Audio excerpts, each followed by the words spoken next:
jadi bagian dari dakwah kami. Dukung dakwah digital dan sosial media kami. Raih pahala amal jariah yang terus mengalir sampai hari kiamat. Pandangan Ustadz nih terkait dengan bagaimana sih sebenarnya konsep nikah muda itu dalam Islam. Apakah memang benar-benar kita dianjuri nih untuk nikah muda, atau seperti apa konsep yang bagus dalam Islam itu? Menikah muda itu seperti apa, Ustadz? Menikah itu kan sebenarnya baik buruknya bukan tergantung usia berapa nikahnya. Mhm. Jadi yang nikah muda tidak ada jaminan buruk, yang nikah tua tidak ada jaminan baik. Sebaliknya juga nggak ada jaminan baik kalau nikah muda, dan nggak ada jaminan Oke. buruk kalau nikahnya di usia yang agak tua misalnya gitu, atau Mhm. di usia matang, nggak ada jaminan. Keputusan itulah yang akhirnya pertama agak agak sedikit membuat hati menjadi sesak ya awalnya, karena memang di saat itu orang-orang sudah mulai kuliah, Betul. ditambah ya namanya anak muda ya, Iya ya. ngelihat anak pesantren yang tadinya itu pergaulannya terbatas. Saya Heeh. 6 tahun bahkan 8 tahun pesantren. Tiba-tiba mereka dari pergaulan yang Bebas. bebas, umum. Harusnya kita itu merasa gembira dengan karunia dari Allah, apa? Berupa Quran ini. Di akhir ayatnya disampaikan huwa khairum mimma yajma'un. Karena Quran ini lebih baik dari apapun yang manusia kumpulkan.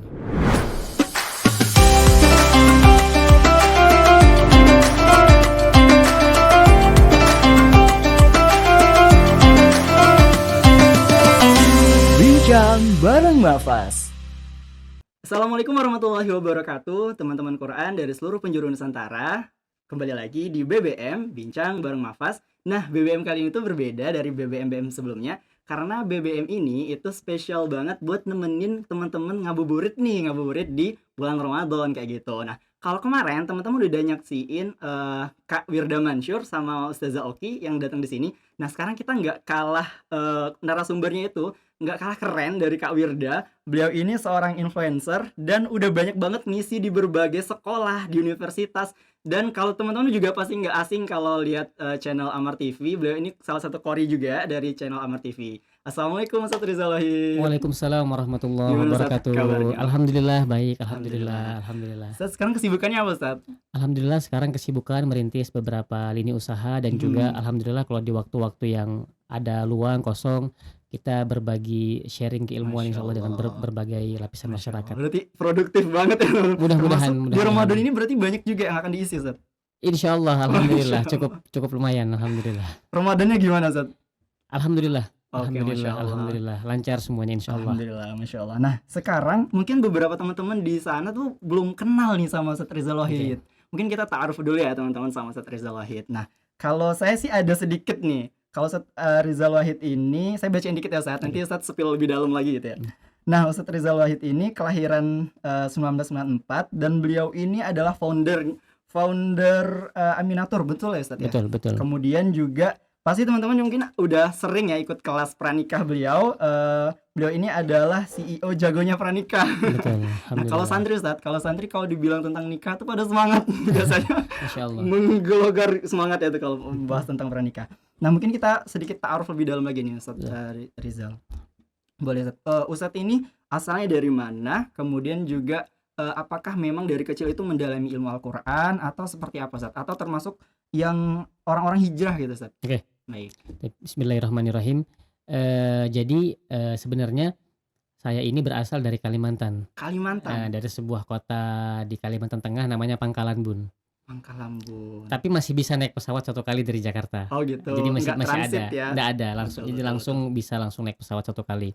Dari sana terus tahun 2007 sampai saat ini itu merantau. Karena pesantren sejak 2007. SMP. Oh, berarti memang udah pesantren Sudah sejak pesantren sejak SMP. Dari 2007 sampai 2013 saya pesantren SMP dan SMA itu di Kuningan, Jawa Barat. Oh, SMA-nya di Kuningan, Jawa Barat. SMP di Kuningan, Jawa Barat, Oh, SMA di SMP. Kuningan, Jawa Barat. Oh Sama-sama di gitu. Kuningan dari 2007 sampai 2013, kurang lebih 6 tahun.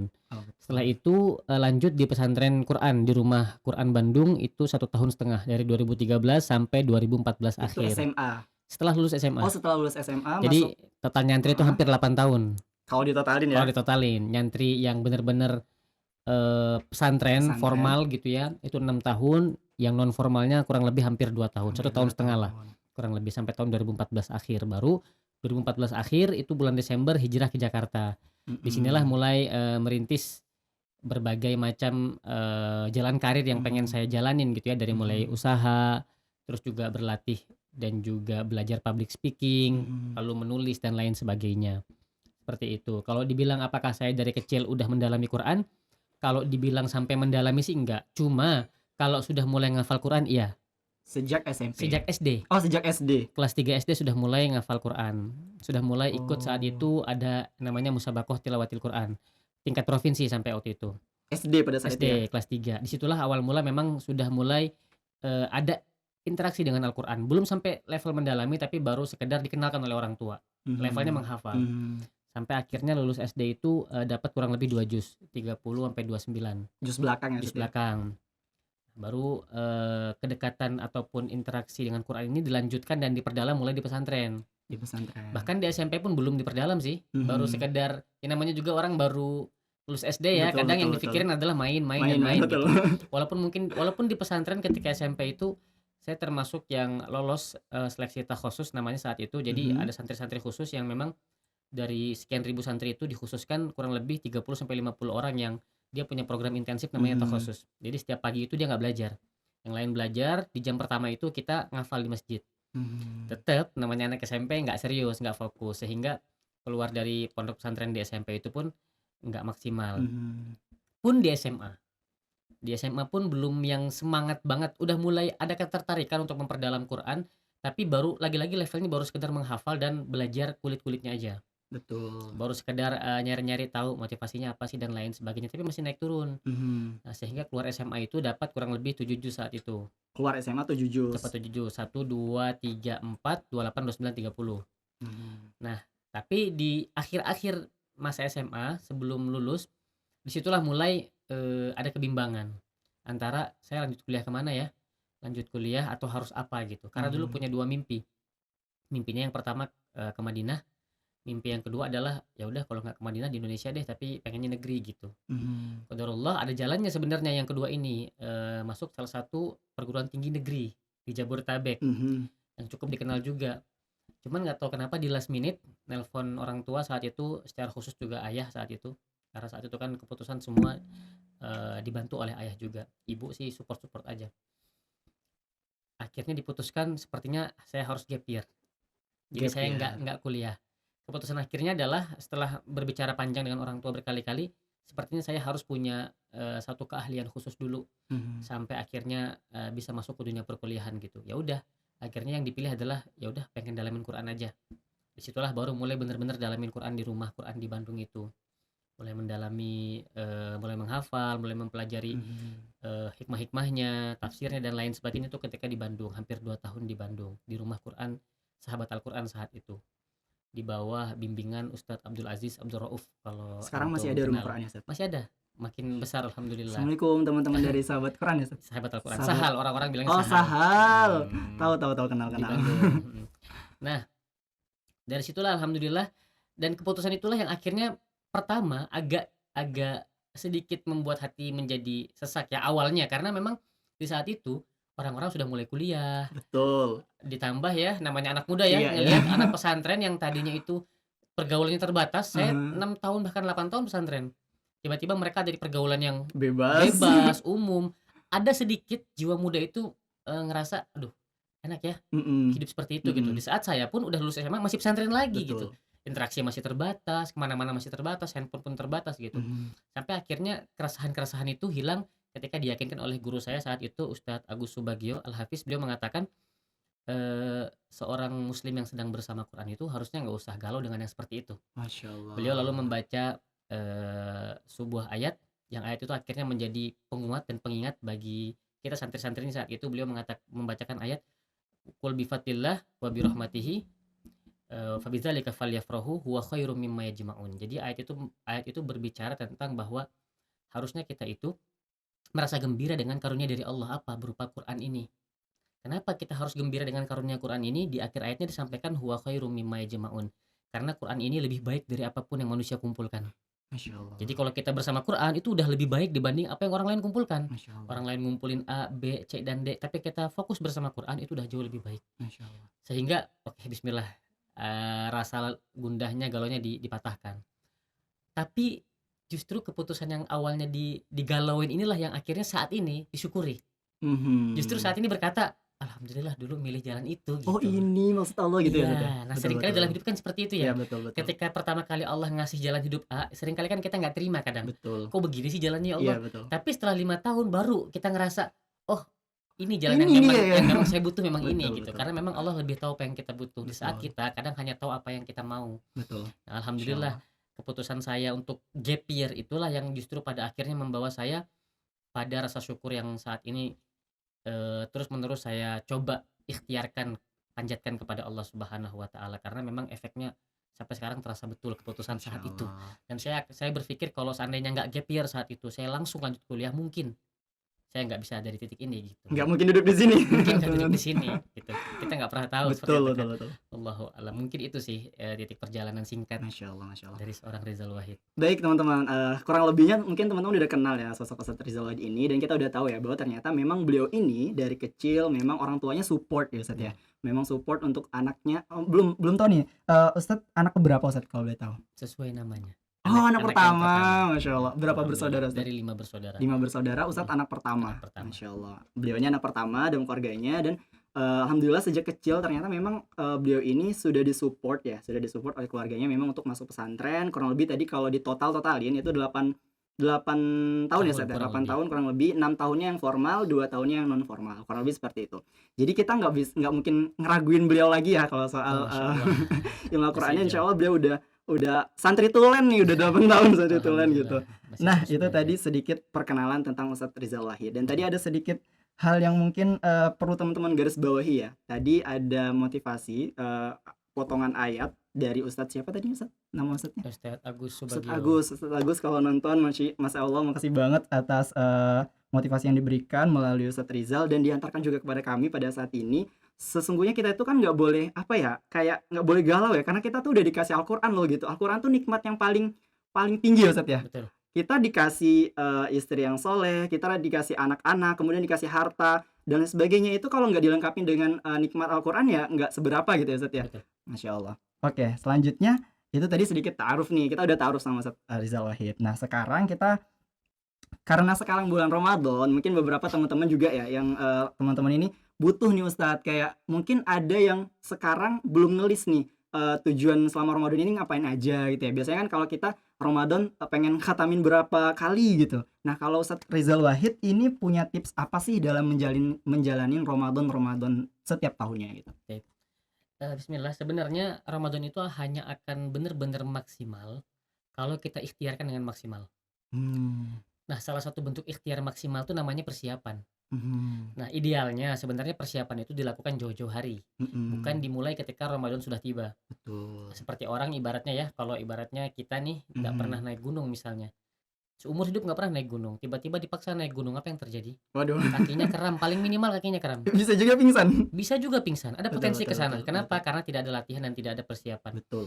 Sama ketika menjalani Ramadan. Ramadan ini kan bukan ibadah sebentar, tapi maraton 1 bulan. Kurang lebih 1 bulan ya kita hitungnya seperti itu. Sehingga ibadah yang panjang ini kalau tidak dibiasakan, kalau tidak ikhtiarkan persiapannya dari jauh-jauh hari, kadang-kadang bikin kaget. Terutama bagi orang-orang yang belum terbiasa untuk melakukan ibadah-ibadah harian. Gitu ya, mungkin belum terbiasa baca Quran, ngarep khatam di bulan Ramadan tanpa persiapan di hari-hari sebelumnya, itu agak berat. Bukan berarti nggak bisa, tapi agak berat. Sedangkan kita kan pengennya meminimalisir potensi-potensi gangguan ibadah itu selama bulan Ramadan. Terutama gangguan internal ya, kayak rasa capek, lelah, ngantuk dan lain sebagainya. Kan sayang kalau itu nggak dipersiapkan dengan matang dan maksimal dari sebelum Ramadan. Nah, makanya kalau saya selalu memberikan saran lah ibaratnya gitu ya, bukan menggurui, memberikan saran kepada teman-teman kalau pengen Ramadannya maksimal, itu sebaiknya disiapkan jauh-jauh hari. Apa yang perlu dipersiapkan? Yang pertama, kebiasaan beribadahnya. Jadi apa yang kita targetkan di Ramadan nih? Tilawah, salat malam, atau tarawihnya nggak bolong-bolong. Nah, itu harus dibiasakan dari sebelum Ramadan. Jauh-jauh hari ya Ustadz ya? Jauh-jauh hari. Sehingga nanti ketika Ramadan datang, ya insya Allah otot-otot keimanan kita itu sudah siap. Ibaratnya gitu, bahasa sayanya gitu ya. Jadi ibaratnya rasa lelah, rasa capek dan lain sebagainya mungkin ada, tapi bisa kita minimalisir karena terbiasa. Apa-apa yang sudah biasa kita lakukan kan pasti jadi terlihat mudah. Seperti itu kan. Yang susah itu kan kadang-kadang karena bukan nggak bisa, tapi karena nggak terbiasa aja. Nah, maka persiapan melakukan ibadah-ibadah yang pengen kita targetkan selesai di bulan Ramadan tuh dilakukan jauh-jauh hari. Makanya kan kalau para ulama itu kan mengajarkan kita sebuah doa, walaupun di dalam beberapa riwayat hadis disebutkan hadisnya dhaif bahkan mungkar, tapi kalau dalam Fadhailul A'mal hadis ini boleh kita pakai sebagai penyemangat kita untuk beramal. Yaitu sebuah doa yang disebutkan Allahumma barik lana fi Rajab wa Sya'bana wa ballighna Ramadan. Kenapa kita meminta keberkahan di bulan Sya'ban dan bulan Rajab gitu ya? Karena memang ini tuh jadi sarana kita untuk ancang-ancang menyambut Ramadan. Makanya minta berkah di bulan ini. Kan definisi berkah itu apa? Ziyadatul khair, Betul. bertambahnya kebaikan. Harapannya dengan bertambahnya kebaikan di bulan Rajab dan bulan Sya'ban itu bisa jadi pemicu awal agar kebaikannya tetap bertahan di bulan Ramadan.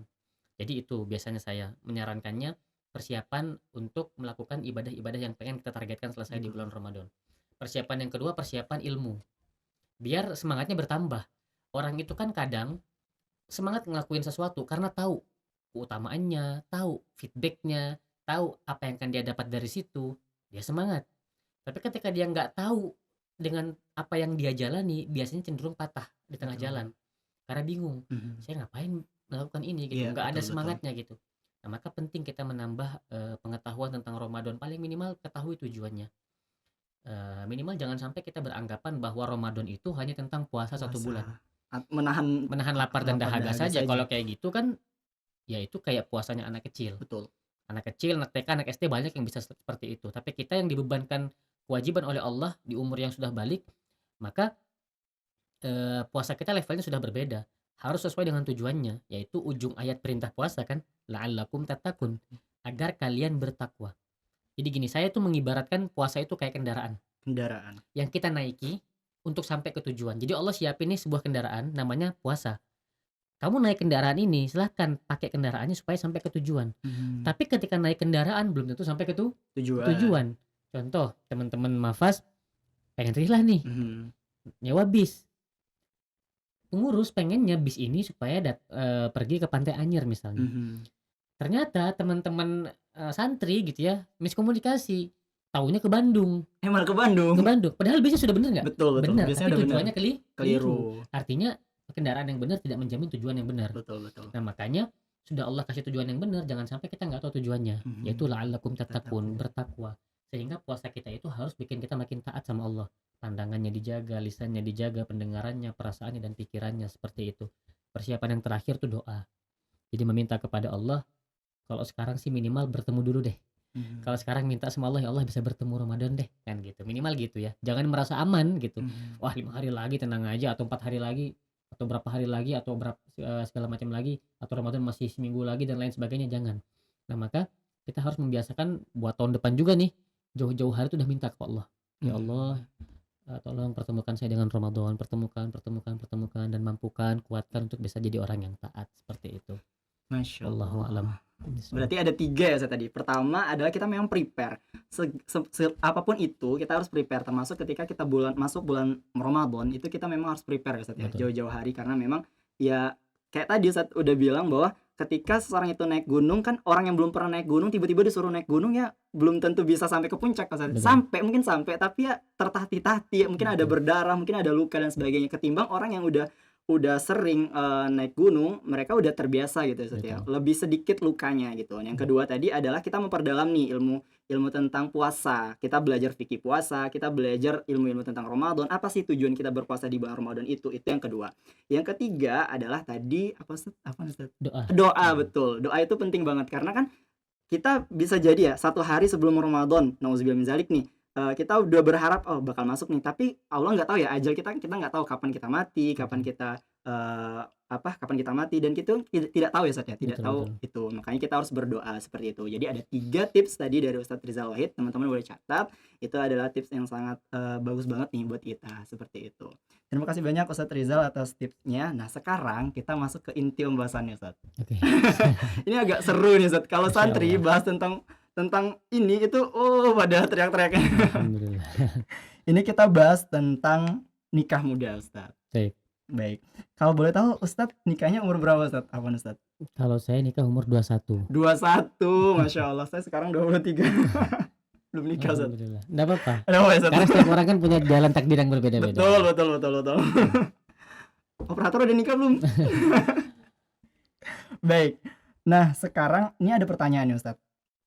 Mmm, kan kadang kan terutama santri ya Ustadz ya, santri kadang ketika udah lulus, nyantri nih kadang mereka ada 2 pilihan, kalau santri kadang ngelanjut kuliah atau nikah. Tapi Oke. kebanyakan kalau santri nih Ustadz, kalau santri yang sepengalaman saya, mereka biasanya pengen lanjut nikah, padahal usianya kita terbilang masih muda lah gitu ya Oke. Ustadz ya. Sedangkan kalau program pemerintah sendiri kan menikah muda itu tidak baik kan Ustadz ya. Mhm. Nah ini pandangan Ustadz nih terkait dengan bagaimana sih sebenarnya konsep nikah muda itu dalam Islam? Apakah memang benar-benar kita dianjurin nih untuk nikah muda atau seperti apa konsep yang bagus dalam Islam itu? Menikah muda itu seperti apa, Ustaz? Oke.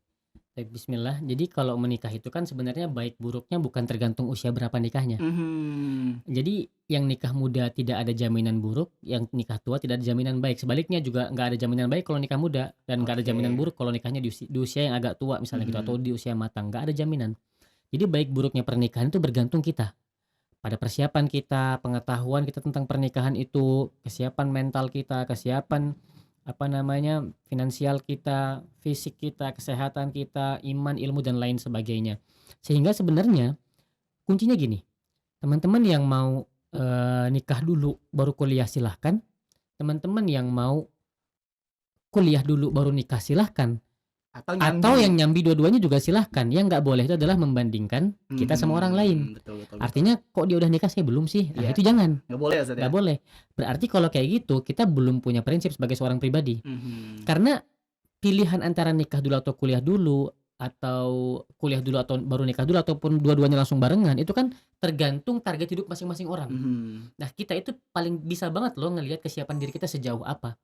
Kita bisa banget melihat sejauh mana kelayakan diri kita untuk bisa melanjut ke tahap, pernikahan. Karena kan pernikahan ini kan bukan bukan ibadah yang hanya 1, 2 hari dijalani, Tapi tetapi panjang, kita berharap seumur bisa hidup ya, Ustaz, ya? sehidup sesurga, Betul. bukan cuman sehidup semati gitu Iya, kan. betul. Nah, maka kita harus mengetahui tentang hal ini gitu. Mhm. Sehingga pada akhirnya sebenarnya nggak perlu digalauin, nggak perlu khawatir kayak, "Saya nikah dulu nggak ya? Saya, atau kuliah dulu nggak ya?" Tinggal cari tahu aja target hidup kamu apa. Target Mhm. hidupnya apa, setelah itu lihat kemampuan diri. Sebenarnya agak panjang kalau dibahasnya. Apa yang bisa kita lihat? Pertama, ruhiyah kita. Ruhiyah itu contohnya apa? Ibadah-ibadah minimal yang wajib lah. Kita lihat apakah aman atau tidak. Karena kan kalau orang berani meninggalkan kewajibannya kepada Allah, sangat mudah bagi dia meninggalkan kewajibannya kepada Betul pasangannya, sangat mudah. Ke Allah aja dia tinggalin apalagi betul. pasangan doang gitu kan. Iya. Maka lihat ruhiyah diri kita. Sudah matang belum? Sudah siap belum untuk jadi seorang teladan? Apalagi laki-laki misalnya jadi seorang imam di rumah tangga. Jangan Mhm. sampai kita sholat masih bolong-bolong sedangkan berharap anak yang soleh misalnya kan. Betul. Kan seperti itu. Nah yang kedua kesiapan ilmu. Kan ilmu ini banyak banget. Dari mulai fikih pernikahannya. Dalam fikih pernikahan tuh ada banyak lagi. Belum lagi kita belajar fikih talaknya. Kenapa harus belajar fikih talak? Penting justru supaya kita tidak mudah mengucapkan talak justru. Betul. Makanya belajar fikihnya agar tidak tidak apa ya, bermudah-mudahan mengucapkan gitu ya. Belum lagi kita belajar hak dan kewajiban suami istri. Kita belajar bagaimana cara apa namanya berkomunikasi dengan pasangan dan lain sebagainya. Yang memang sebenarnya ini bisa kita pelajari sambil berjalan.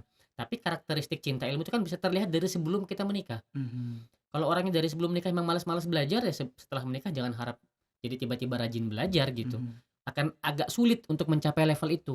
Tapi kalau dari sebelum menikah nih memang orangnya cinta dengan ilmu, belajar terus, mencari ilmu, walaupun mungkin ilmunya belum sempurna, insya Allah orang yang seperti ini setelah menikah dia nggak akan berhenti belajar, dia akan terus Mhm. mau belajar lagi untuk menyempurnakan ilmunya menjalani kehidupan pernikahan. Belum lagi kesiapan finansial. Banyak orang apa ya, mengesampingkan hal ini, terutama laki-laki memandang, "Udahlah nikah kan rezeki diatur oleh Allah." Betul, rezeki diatur oleh Allah, tapi kalau nggak kita usahakan, nggak kita ikhtiarkan, tidak kita layakkan diri kita, ya kan segitu-segitu aja atau bahkan mungkin duitnya ada tapi nggak berkah. Sehingga ya sakinah dalam rumah tangga itu nggak hadir. Nah ini Mhm. kan yang harus kita ketahui. Saya kira-kira untuk dari sisi finansial siap ya untuk cari rezeki yang halal, untuk cari rezeki yang berpotensi mendatangkan keberkahan dari Allah. Dan seorang seorang perempuan yang siap nikah pun mungkin, tidak akan menuntut suaminya harus punya A, B, C, dan D. Mungkin saja dia siap untuk menemani proses seorang laki-laki yang dari nol, tetapi dia juga akan melihat kan, tanggung jawabnya seperti apa, potensinya seperti apa. Kalau dilihat Mhm. dari kecil, dari sekarang juga udah males-malesan dan lain sebagainya, wah udah, Iya. ini red flag gitu kan. Yang keempat kan kesiapan mental, bagaimana caranya kita bisa siap lebih banyak mendengar daripada berbicara, siap berlapang dada melihat kekurangan pasangan dan pasti itu ada. Betul. Siap bersabar ketika konflik melanda dan itu pasti ada. Setiap rumah tangga kan ada konfliknya masing-masing. Ada yang konfliknya itu terkait harta, Ada yang terkait sosial, mungkin hubungan sama mertua renggang, sama tetangga renggang, dan lain sebagainya, banyak. Nah, kita melihat itu semua. Mana nih kita yang masih kurang, kita isi dengan belajar, belajar, belajar, belajar, belajar. Kalau dirasa kita sudah siap, bismillah. Sehingga nikah itu kan sebenarnya tadi, bukan soal nikah di usia berapa, tapi tentang sudah sejauh mana kita tahu tujuan kita menikah itu apa. Mhm. Semakin tahu kita tujuannya apa, semakin bisa kita memetakan step by step-nya. Oh, saya harus belajar ini, belajar B, belajar C, belajar D. Maka kita usahakan sama-sama seperti itu. Masya Allah. Jadi itu tadi ya teman-teman, bahwa nikah muda itu sebenarnya bukan masalah umurnya ya Ustaz ya. Mau nikah muda, mau nikah setengah tua, atau mau nikah ketika tua juga nggak masalah. Yang jadi titik fokusnya itu bukan usianya, tapi tentang benar-benar teman-teman tuh udah merasa benar-benar siap untuk nikah atau tidak Ustaz ya. Intinya Betul. itu ya Ustaz ya. Dari apa, kalau konsep menikah muda itu seperti itu. Nah, jadi kalau teman-teman yang memang, udah memilih untuk menikah muda, pastiin pertama teman-teman udah siap. Yang kedua adalah, secara baik apapun itu ya, secara finansialnya, secara ruhiyahnya, dan keluarganya juga sudah support dan sebagainya seperti yang Ustadz Rizal bilang tadi. Nah, bagi teman-teman yang belum pengen nikah muda, itu juga nggak masalah. Mau ngelanjutin, pendidikan dulu juga nggak masalah. Mau ngelanjutin pendidikan sambil, nikah juga nggak masalah. Bukan sambil nikah ya, nikah dan nikah, udah nikah, terus, pendidikan itu juga nggak masalah. Yang penting seperti itu. Nah, kita ada pertanyaan kedua nih, Ustadz. Tadi kan Ustadz ada sedikit bilang ya, bilang tentang memantaskan diri, Ustadz ya. Hmm. Sebenarnya memantaskan diri itu seperti apa, Ustadz? Maksudnya, Ana nih misalkan, Ana udah merasa pantas gitu, udah menikah, atau orang yang melihat kita udah pantas, atau diri kita yang merasa kita tuh udah pantas gitu, Ustadz. Itu dari segi apa memantaskan diri? Sebenarnya memantaskan diri itu nggak bisa kita nilai dengan pengakuan diri ya, nggak bisa Mhm. kita bilang saya sudah pantas gitu. Aha. Dan kita itu kan memantaskan diri bukan untuk orang lain. Mhm. Kalau kita memantaskan diri untuk orang lain, kecewa.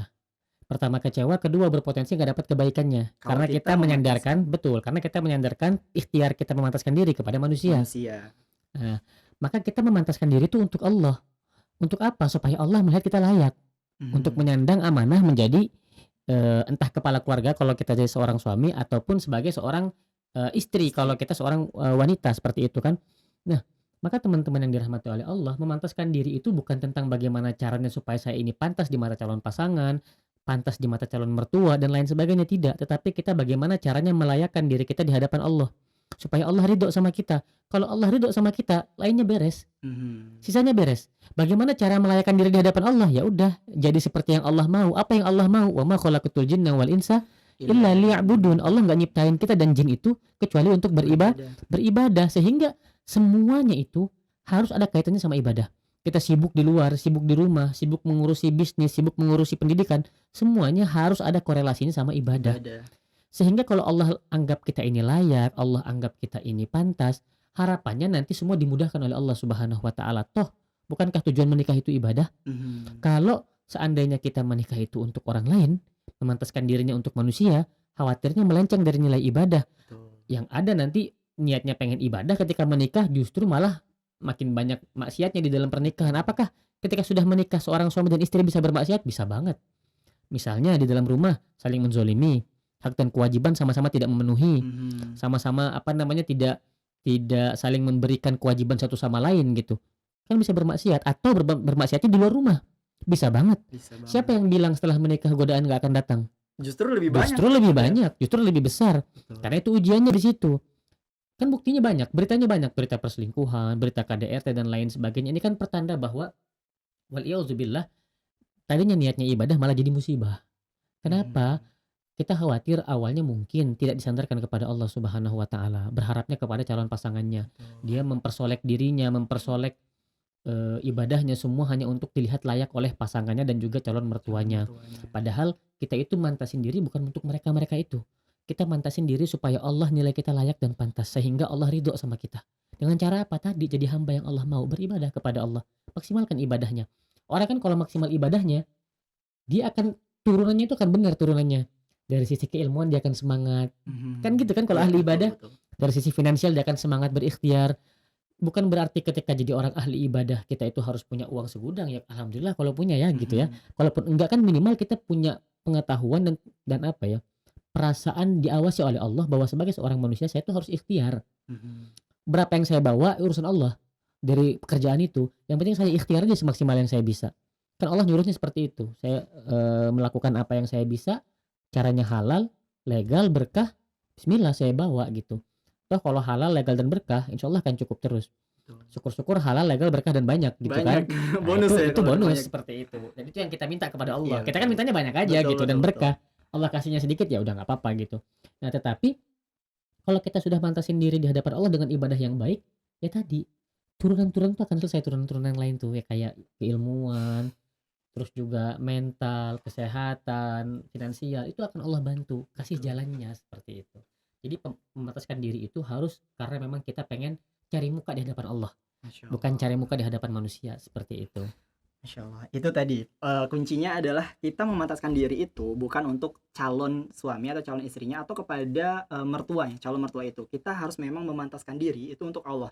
Karena kalau kita memantaskan diri itu untuk manusianya Ustaz ya, khawatir kita jadi kecewa Ustaz ya. Betul, Kan sering banget ya kita merasa sakit hati, "Oh ternyata orangnya kayak gini, oh ternyata orangnya kayak gini, oh betul, ternyata mertuanya tuh kayak gini," gitu ya Ustaz ya. Nggak betul, sesuai dengan ekspektasi kita. Tapi teman-teman kalau kita itu memantaskan diri di wajah Allah, insya Allah semuanya apapun itu, mulai dari finansial kita, keimuan kita dan sebagainya, itu insya Allah Allah akan permudah, seperti itu.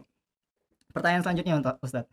Nah, kadang nih Ustadz ya, yang menjadi kebingungan juga nih, kan misalkan kita udah merasa pantas, udah memantaskan diri, di hadapan Allah, kemudian yang bingung itu mencari kriteria yang cocok, Ustadz. Kadang kan bingung kayak gitu ya, Ustadz ya, "Oh, mhm. saya udah mau nikah nih, tapi yang mana nih yang cocok buat saya?" Gitu. Apakah saya harus menyamakan visi misinya atau seperti apa, Ustadz? Dalam Islam itu bagusnya seperti apa?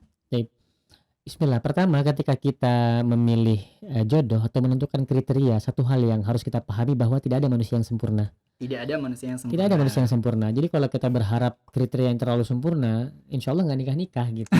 Karena nggak ada manusia yang seperti itu. Betul, betul, betul. Nggak ada manusia yang seperti itu.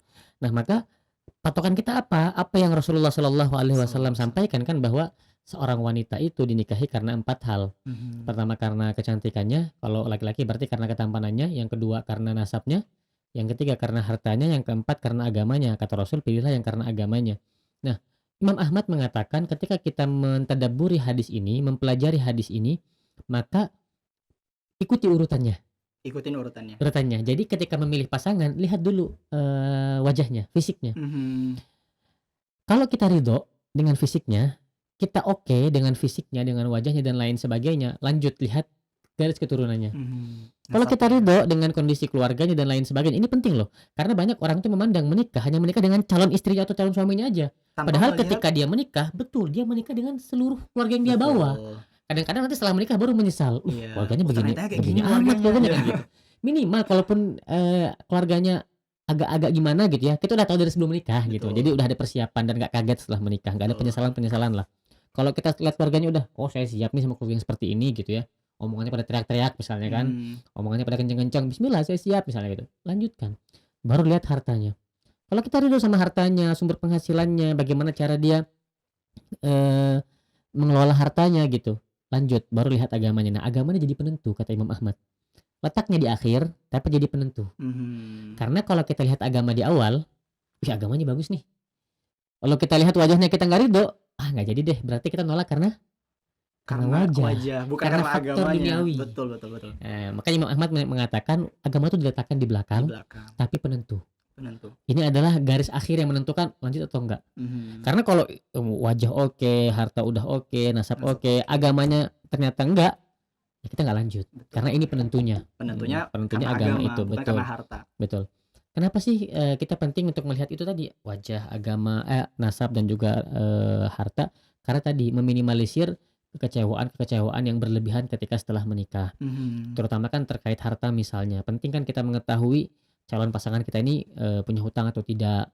Hutangnya hutang apa? Hutang produktif atau hutang yang bisa berpotensi menjadi musibah. Mhm. Hutang judi online, pinjaman online, Waduh. nauzubillah seperti itu kan kita harus tahu itu. Betul, betul. Belum lagi juga kita harus tahu apakah calon pasangan kita ini punya tanggungan atau enggak.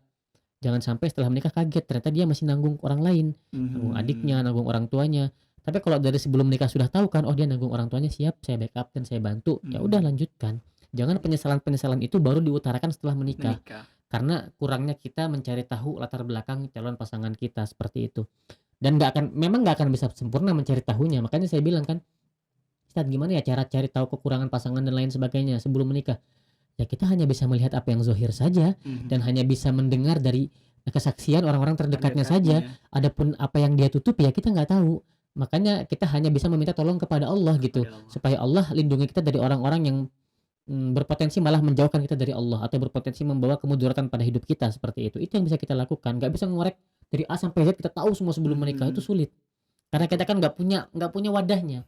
Yang bisa kita lihat ya secara zahir dia seperti itu dan kesaksian orang-orang terdekatnya, entah guru ngajinya, entah orang tuanya, keluarganya dan lain sebagainya.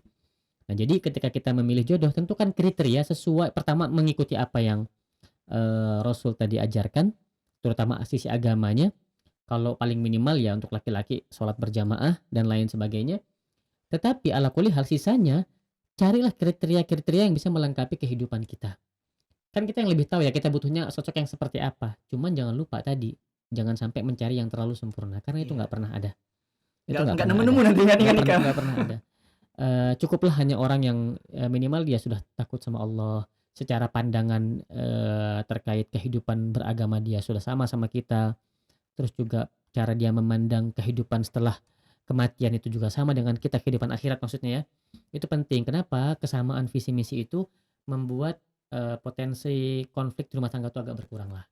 Konflik itu kan pasti akan ada, tapi potensi-potensi konflik itu bisa kita kurangi dari sebelum menikah dengan cara menyamakan visi misi tadi itu.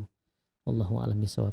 Nah, ini Zat, tadi kita udah merasa udah memantaskan diri. Terus kita juga udah memilih nih kriteria yang cocok untuk kita. Nah, kadang nih Zat, kadang tuh permasalahannya timbul lagi nih. Ini orang tua gimana nih caranya menentukan menyocokkan nih kemauan orang tua sama kemauannya kita. Kan kadang kayak gitu ya Zat ya. Kita udah tahu calon kita udah merasa memantaskan diri, tapi di endingnya kadang orang tua bilang ini nggak cocok, nggak usah. Padahal kita merasa udah cocok orang ini bareng kita nikahin gitu. Itu gimana Zat? Jadi begini, kalau sama orang tua itu kuncinya satu, sabar. Sabar. Jadi kalau sama orang tua itu nggak bisa kita minta apa ya, semuanya serba instan. Artinya ketika kita berbicara orang tua langsung terima. Itu nggak bisa. Nggak bisa expect seperti itu. Walaupun mungkin dalam kondisi di keluarga tertentu, ketika anaknya bilang A, orang tuanya bilang ya udah deh, saya ikut gitu. Mungkin ada. Tapi di kondisi keluarga yang lain banyak juga yang terjadi ketika anaknya pengen A, orang tua menolak di awalnya. Betul. Nah, makanya kenapa kadang-kadang saya tuh selalu mengatakan kalau kamu mau nikah, komunikasi sama orang tua tuh harus jauh-jauh hari. Jangan besok mau nikah baru ngomong sekarang atau tahun ini mau nikah baru ngomong 2 bulan sebelumnya dan lain sebagainya. Itu khawatirnya di beberapa keluarga kan nggak langsung diterima. Iya, betul. Jadi malah bikin galau, gelisah dan lain sebagainya. Sampaikan aja jauh-jauh hari. Saya itu nyampein ke orang tua 1 tahun sebelum mau nikah. Bahkan 1 tahun setengah sebelum mau nikah udah ngomong. Saya nggak berekspektasi akan diterima di awal, sudah tahu. Justru tapi disampaikan jauh-jauh hari agar tahu respon orang tua apa dan tahu keinginan orang tua seperti apa. Betul. Sehingga bisa mencari Biar klop nih ya. biar klop dari awal. Betul. Tahu apa yang diinginkan orang tua sambil juga mencocokkan apa yang diinginkan oleh kita. Betul. Karena kalau ngomongnya entar-entar dan lain sebagainya, komunikasi sama orang tua nggak jalan, hanya tiba-tiba ngasih tahu orang tua pas dadakan-dadakan, itu khawatirnya malah pas nggak cocok malah jadi apa ya ibaratnya bahan konflik baru lah. Betul. Kecuali kamu sudah tahu betul bahwa orang tamu bilang sudahlah ibu bapak serahkan sama kamu, terserah kamu. Nah itu bebas. Tapi kalau kita tahu orang tua kita benar-benar kadang-kadang tipe orang tua yang butuh diskusi dulu, cukup kritis menanya A, B, C dan D-nya, maka kita harus yang ngerti bagaimana cara masuknya ke sana. Nah, ketika kita ngomong sama orang tua pun kita ketika ditolak ya udah terima aja. Jangan langsung merasa wah saya harus ceramahin orang tua saya nih. Saya udah yakin sama orang ini, nggak boleh. Jadi terima dulu aja, dengarkan apa yang orang tua mau, lalu bawa dalam doa. Minta petunjuk kepada Allah Subhanahu wa taala. Setelah itu besok atau lusa atau kapan ada waktu luang lagi, ngomong lagi. Karena kadang-kadang orang tua hanya butuh diyakinkan. Nah, kalau kita baru sekali ditolak orang tua, kita langsung kayak misuh-misuh atau bahkan nyerah dan lain sebagainya, orang tua bahkan mungkin melihat, wah berarti memang nggak siap anak ini. Kan gitu khawatirnya. Ya udah orang tua nolak, ya udah dengerin kenapa, alasannya apa, bawa, catat dalam hati, bawa dalam doa. 2 minggu lagi, seminggu lagi, sampaikan lagi di waktu yang baik. Misalnya orang tuh lagi santai, lagi nyaman, lagi seneng, ngomong lagi gitu. Masih ditolak, ya udah mundur lagi, doa lagi. Terus justru disitulah nikmatnya, disitulah apa namanya seninya di situ, ujiannya di situ yang bisa menambah kebaikan di dalamnya. Rasa sabar kita itu sampai nanti ketemu pada akhirnya, oke, orang tua iya, saya iya. Kan kayak gitu. Kita butuh waktu untuk sabar tadi ya. Syukur-syukur kalau kamu memang tadi ketemu kondisi di mana orang tua bilang, "Ya udah terserah kamu." Oh, itu Tapi kan hidup nggak heeh, selamanya seperti itu. betul. Ada orang-orang yang kadang-kadang mengalami kondisi yang lain. Nah, untuk Mhm, kondisi yang lain ini ya maka kita harus banyak-banyak bersabar aja sama orang tua. Intinya jangan sampai kita merasa, "Saya santri nih, saya ngerti apa yang saya mau. Saya ini betul. hafal Quran, saya lebih benar dari orang tua saya." Jangan. Mhm, Jangan sampai pernikahan kita justru merusak hubungan kita dengan orang orang tua tua. kita. Nggak boleh seperti itu. Wallahu a'lam bishawab. Masyaallah. Itu ya teman-teman, kuncinya adalah sabar. Jadi teman-teman ketika udah menghadapin, kayak gitu, orang tua yang tipenya memang beliau tuh harus diskusi dulu dan sebagainya, memang kuncinya tadi adalah sabar ya Ustaz ya. Betul. Nah terakhir nih Ustaz, terakhir. Nah kan sekarang kita udah Ramadan ya Ustaz. Nah biasanya kan setelah Ramadan nih ada tradisi nih kalau di Indonesia, nggak tahu kalau di tempat lain ya Ustaz ya, Syawal. Nah biasanya Syawal itu teman-teman tuh udah pada banyak nih yang nikah dan sebagainya. Itu pandangan Ustaz maksudnya memang disunahkankah ketika kita menikah di bulan Syawal atau memang tradisi Indonesia saja yang, orang banyak menikah Syawal atau seperti apa, Ustaz? Baik.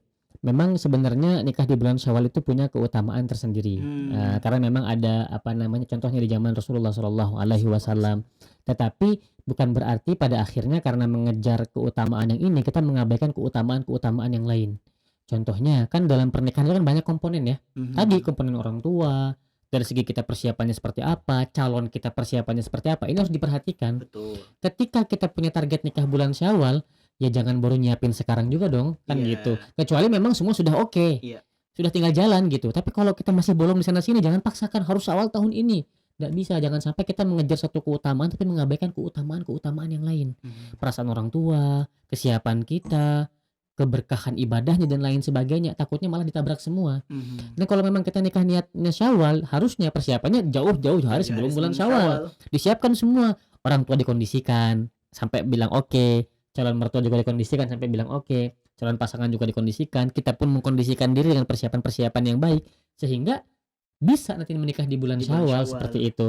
Tadi boleh nikah di bulan Syawal dan ada keutamaannya, Iya, tetapi jangan sampai karena memaksakan mengejar keutamaan nikah di bulan Syawal, kita mengabaikan keutamaan-keutamaan yang lain. betul. Nah, kecuali tadi ya, spesial kasusnya adalah kita memang sudah siap semuanya, yang bisa dadakan kapan aja, berangkatlah gitu. Iya, Ibaratnya udah Ramadan masuk nih, tinggal Syawal besok nikah, siap semuanya, orang tua oke, mertua sepakat, saya siap, pasangan siap, boleh. gas. Karena kadang-kadang dalam pernikahan ini kita nggak bisa menyamaratakan sebenarnya. Makanya Mhm, saya dari tadi selalu mengatakan dalam kondisi-kondisi lain kan, karena nggak bisa kita samaratakan kondisinya. mhm, Nggak bisa kita samakan apa yang saya bilang kita harus begini, ternyata di keluarga lain ada loh yang begitu gitu. betul. Ya makanya saya selalu coba kasih, point of view yang berbeda. Tapi secara umum, menikah di bulan Syawal itu ada Ada keutamaannya. keutamaannya. Dan kalau kamu punya target nikah di bulan Syawal bagus, tapi kalau kamu tahu targetnya bulan Syawal, tentu kalau kamu bijak, kamu akan menyiapkan diri jauh-jauh Jauh-jauh hari hari sebelum sebelum Syawal. Syawal, bahkan kalau bisa 1 tahun sebelumnya. Mhm, Target nih pengen nikah bulan Syawal, targetlah Syawal tahun depan misalnya. mhm, Tahun ini mulai dicicil semuanya, ngomong ke orang tua, terus juga persiapan-persiapan pribadinya, ilmu, ruhiyah, terus juga finansial disiapkan dengan baik dan matang gitu. Terutama bagi laki-laki finansial ya. Yang perempuan juga sama mempersiapkan segala tetek bengeknya gitu. Barulah nanti kita berikhtiar lainnya seperti, approaching ke calon mertua, keluarga. izin dan lain sebagainya. Kan waktunya panjang nih, 1 tahun waktunya panjang. Jadi Mhm, kita punya waktu yang cukup, untuk insyaallah memperbaiki kekurangan di sana sini. Oh masih kurang sini, perbaiki perbaiki perbaiki. Kalau dadakan kan repot. mhm. Itu seperti itu. Wallahu a'lam bishawab. Masyaallah. Jadi kayak gitu ya teman-teman. Nah ini terakhir ya Ustaz, terakhir adalah kita tuh pengen banget Ustaz, apa, nasihat dari Ustaz, Rizal. Nasihatlah buat kita santri mungkin atau teman-teman di luar sana yang sedang nonton memang, apa, nasihatnya itu berupa bagi teman-teman di luar sana yang pengen nikah muda, itu mungkin ada nasihat dari Ustaz Rizal atau memang, tidak menargetkan yang muda. Intinya adalah nasihat dari Ustaz Rizal Wahid itu kami sangat mengharapkan hal itu Ustaz. Bismillahirrahmanirrahim. Intinya adalah ketika kita berbicara tentang menikah, pertama harus dipahami menikah ini bukan balapan. Mhm. Menikah ini ibadah. Yang namanya ibadah itu kita tidak berbicara tentang siapa yang paling cepat. Kan ibadah semua seperti itu. Iya. Kita tidak berbicara siapa yang paling cepat puasa. Emang ada berbicara siapa yang paling cepat bukanya? Kan enggak kan? Iya. Atau ngafal Quran siapa yang paling cepat hafalannya? Belum Betul, tentu. betul. Karena yang kita cari dari sebuah ibadah adalah bagaimana caranya ibadah itu berkah. Mhm, betul. Yang kalau berkah, insya Allah akan membawa kebaikan-kebaikan yang lain. Nah maka yang kita harapkan dari pernikahan itu bukan sekedar cepatnya, tetapi juga tepatnya. Mhm. Apa yang tepat? Persiapannya tepat, niatnya tepat, terus juga pasangannya tepat, waktunya tepat. Nah, ketepatan-ketepatan ini sulit kita dapatkan kecuali kita dibantu oleh Allah Subhanahu wa taala. Makanya ketika kita pengen menikah dan berbicara tentang pernikahan, fokus utama kita sebenarnya jangan difokuskan sama sesuatu yang di luar kontrol kita. Apa yang di luar kontrol kita? Saya nikah sama siapa? Saya nikah nanti di mana? Dengan adat yang seperti apa? Kapan? Itu urusan nanti. Itu semua di luar kontrol kita. Betul. Apa yang bisa kita kontrol? Diri kita. Maka apa yang harus kita lakukan ketika kita pengen menikah? Perbaiki ibadah. Ibadahnya diperbaiki semua. Setelah ibadahnya diperbaiki, naikkan kapasitas diri kita. Dengan cara apa tadi? Tambah keilmuan, belajar, terus juga bersilaturahim sama orang-orang yang punya kapasitas lebih baik dari kita, sehingga kita dapat masukan-masukan yang positif, masukan-masukan yang baik. Sehingga apa? Dengan kita memperbaiki ibadah, meningkatkan kapasitas dan kualitas kehidupan kita, mudah-mudahan nanti setelah menikah, harapannya ketika ada ujian, cobaan, tantangan, karena kita punya kapasitas yang baik, tantangan itu akan mengecil. Iya. Karena kan tantangan itu membesar di depan orang yang kapasitasnya belum besar. Kayak orang, contoh misalnya sederhana seperti ini. Orang yang terbiasa sedekah 100.000 setiap hari Jumat misalnya, dia nggak akan gelisah kehilangan uang 20.000. Iya. Udah biasa sedekah 100.000, 20.000 mah ya udahlah, musibah gitu ya. Tapi orang yang nggak pernah sedekah sama sekali dalam hidupnya, kehilangan uang 5.000 tuh dicari-cari. Betul. Aduh, gimana nih, gelisah, nyalahin Allah dan lain sebagainya, bahkan nyalahin teman, nuduh-nuduh dan lain sebagainya gitu. Kenapa? Kapasitasnya hanya seperti itu gitu. Nah, makanya penting kita menambah kapasitas dengan cara apa? Beribadah dan menambah ilmu, supaya nanti kalau ada tantangan, cobaan, ujian di dunia pernikahan, insya Allah kita siap menghadapinya. Tentu dengan bantuan dari Allah Subhanahu wa Ta'ala. Maka fokusnya jangan sampai habis untuk hal yang sia-sia. Nyekrol nyari-nyari gitu ya, sama siapa ya saya ya. Kalau saya nggak nyari dari sekarang nggak dapet nih gitu. Enggak. Kita fokusnya adalah perbaikan diri aja. Perbaikan diri. Ibadah, tambah ilmunya, insya Allah kita menjadi pribadi yang punya kapasitas dan berkualitas. Insya Allah nanti Allah akan jodohkan kita dengan orang yang punya kapasitas dan berkualitas juga, seperti itu. Wallahu a'lam bishawab. Masya Allah. Baik teman-teman, kita udah di penghujung. Itu tadi kita udah banyak nanya, kita udah ta'aruf juga sama Ustadz Rizal Wahid. Harapannya teman-teman udah lebih kenal lagi sosok Ustadz Rizal Wahid. Kemudian tadi kita juga, Ustadz Rizal udah ngasih beberapa tips ya untuk menjalani bulan Ramadan ini. Semoga bulan Ramadan teman-teman pahalanya didapat gandakan oleh Allah Subhanahu wa Ta'ala lebih baik dari Ramadan tahun sebelumnya, seperti itu. Tadi kita juga sudah berbincang terkait dengan pranikah, ilmu-ilmu nikah sedikit, jadi jangan lupa dicatat, lebih baiknya diamalkan, seperti itu.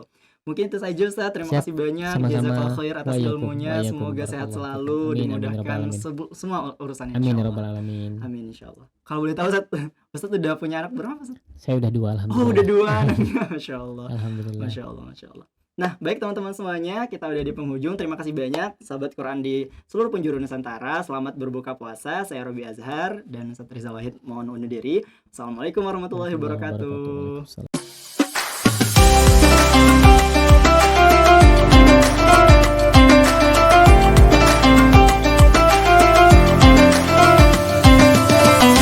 Bincang bareng Mafas.